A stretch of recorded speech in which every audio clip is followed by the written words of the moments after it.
Good morning, Sydney. As you can see, it's quite a festive scene here at the Tri-County Arts Building. But the main attraction that everybody's coming to see is Gingerbread Village. I'm gonna zoom in here for you guys to take a nice look.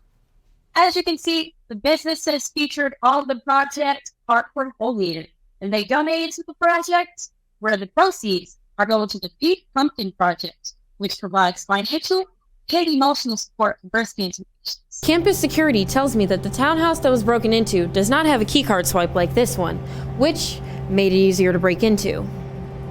Good morning, Tyler. The update today, police arrested 30-year-old Jacob Tarr for endangering the welfare of a child and forcible touching. Things are nice and dandy during the daytime, but at nighttime is when these ghastly decorations come to life. From where I am, you can run, but you can't hide.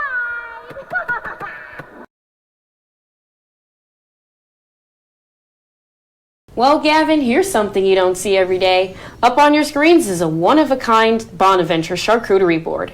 This week, I learned about what makes these boards so special. Thursday, Democrat Nancy Pelosi announced she's done leading the Democratic Party. This marks the end of a nearly 20-year period as a party leader. Pelosi, 82, served as Speaker of the House of Representatives twice, earning the position in 2006 and 2018. Democrats will vote for new party leadership November 30th. Pelosi's resignation comes just a month since her husband Paul was brutally attacked with a hammer in San Francisco. Just this Wednesday, NASA launched its Artemis rocket into the air. This week, I show you what it's like to be in space. Coming up, popular ticketing purchase site Ticketmaster is under fire after crashing earlier this week.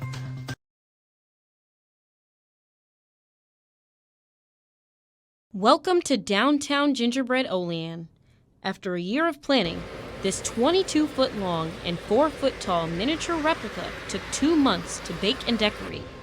The display is of North Union Street in downtown Olean, featuring many local businesses and a toy train.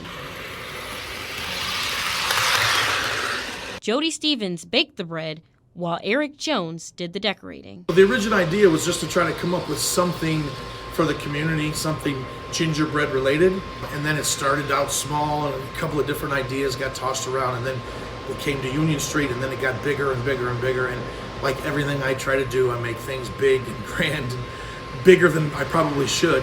The display is made of 300 pounds of gingerbread with 200 pounds of icing and candy. The inspiration? Christmas. You think back to the movie Christmas Story, that mall Christmas display. We want to bring that back. You don't see a lot of those anymore. So we wanted an area where people could come and have it all decked out for Christmas. They can enjoy the whole holiday, and this is it. Executive Director of the Tri-County Arts Council, Paula Bernstein, decided the Arts Building would be a great place to house the project. I definitely believe that this is the best example of community art that we have. It showcases not only the beauty of Olean, New York, but also so many different aspects of art itself. And that's who Jones does his work for, the community. All the work that I do, I try to do a lot in the community and help people smile and do fun, whimsical things. It's what I do professionally. So this project, we want it to be for the community and about the community. For SBU TV, I'm Johnny's Washington.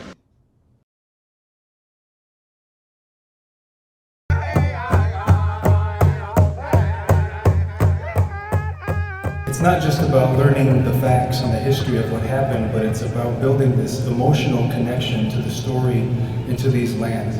The Seneca Nation taking time to reflect and remember one of the darkest and most tragic events in its history. You still remember the bulldozers and smell of fires, and you still feel a sadness, and you still feel outraged. 10,000 acres along the Ohio were taken.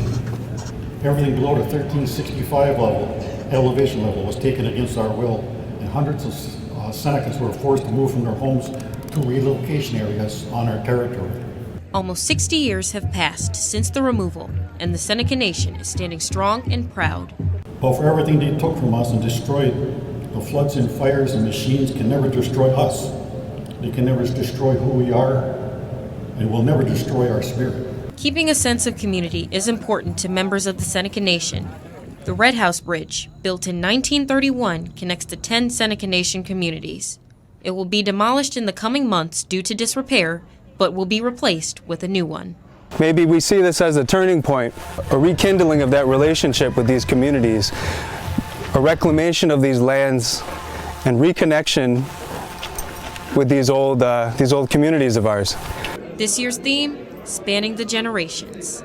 And that's exactly what the elders want to happen, remembering the painful memories to create a better future. Nobody can push us and remove us from this land. It is ours forever. For SBU TV, I'm Janice Washington.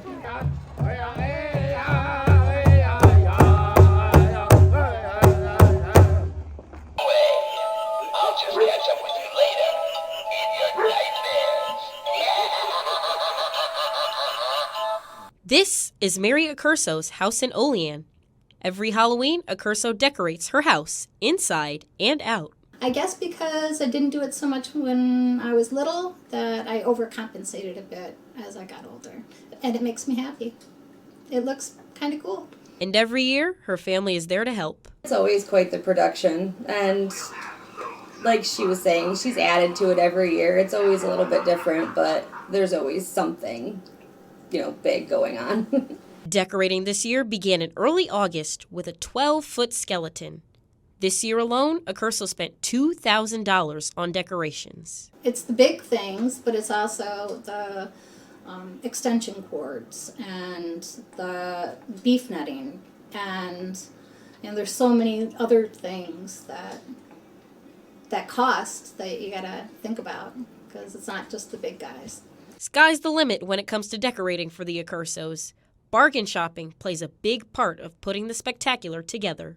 We were lucky because most people that have one and they're selling them for twice what they paid for them, and they're getting that from people. So yeah, I shop really carefully. Things are nice and dandy during the daytime, but at nighttime is when these ghastly decorations come to life. From where I am, you can run, but you can't hide.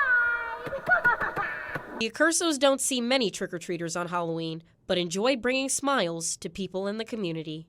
I could hear them talking, and they're all going, "Oh my God, did you see that? Oh my God, look, there's this," and I couldn't have smiled bigger, It's why you do it. It's kind of cool. For SBU TV, I'm Janice Washington.